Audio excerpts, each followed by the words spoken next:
Mä olin vahingossa jättänyt ulos muovikassiin aika paljon sellaisia pikkusipuleita, jotka mun piti laittaa maahan syksyllä. Mutta kun ne jäi tekemättä, niin nämä on nyt ollut tuolla ulkona semmonen varmaan 2-3 kuukautta, joten nämä on saanut kylmäkäsittelyn.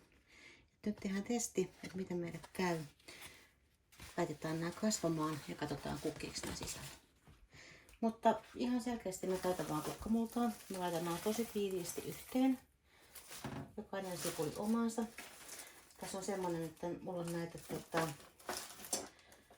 muskareita, eli helmilöljyä mulla on 25. Ne mahtuu just tommoseen yhteen purkkiin hyvin ja täyttää sen.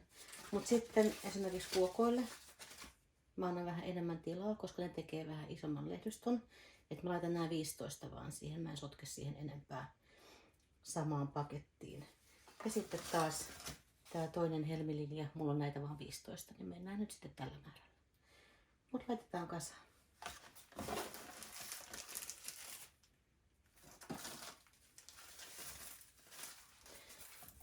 Joo, nyt kun näitä lähtee laittamaan ruukkuihin, niin nämä kannattaa oikeasti vaan niin kuin istuttaa kohtuullisen lähekkäin sillä lailla,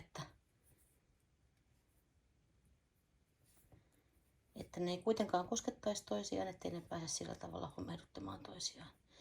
Ja sitten nyt kun nämä on tässä kasvamassa ja jos nämä nyt kukkii tai vaikka ei kukkiskaan, niin sitten nämä on päässyt kasvun vauhtiin ja kasvun vauhdin kautta ne sitten pääsee keväällä tuonne kukkapenkkiin ja siellä kasvamaan seuraavaa vuotta varten ja keräämään voimia.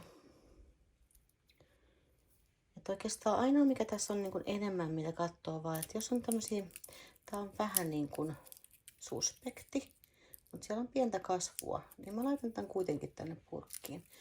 Näissä ei yhdessäkään näkynyt hometta, mikä on hyvä. Että jos semmoista löytyy, niin sitten ehdottomasti ota sipuli pois mullasta. Sitten tästä näkee hyvin nämä helmililjat. Näitä on tosiaan 25. Nämä on lähtenyt jo kasvamaankin, kun nämä on ollut tässä pari päivää mulla sisällä. Mutta ei ole onneksi päässyt kuivamaan. Et näissä on kohtuullisen pienet lehdet, joten mä pistän nämä tosi lähekkäin. Ne lehdet haittaa toisiaan siinä, kun ne lähtee kasvamaan. Toivotaan näin. Ja katsotaan. Siis voihan käydä niin, että nämä ei jostain syystä kukikkaa, että ne kasvattaa vaan lehtiä. Mutta ei hätää. Sitten jos näin käy, niin sitten vaan maahan keväällä. Ja siitä ne sitten lähtee. Kerää voimia lehtiin ensi vuonna ja seuraavana vuonna kukkii. Mutta jos nämä on kunnossa, kun löydät tällaisia, niin näitä ei oikeasti kannata heittää pois. Pistä multaan. Kato miten käy. Istuta keväällä maahan. Se on aina parempi kuin se, että jättäisi ne pussiin ja odottamaan kevättä. Nyt ne saa sitten hetken aikaa olla tuolla sisällä ja multaa vielä vähän päälle. Ja sitten kastellaan. Ja sitten vaan multaa päälle. Kevyesti niin, että ne heittyy. Annetaan niille vettä. Ja yksi tärkeä mennessä unohtuu. Laittakaa nimikyltit. Ei näitä muuten muista. Jäädään seuraamaan, miten näille käy. Mä näytän tässä 5 päivää sitten laitetut muskarit, eli helmililjat. Kyllä sieltä nousee. Katsotaan, kukkiiko tänä vuonna.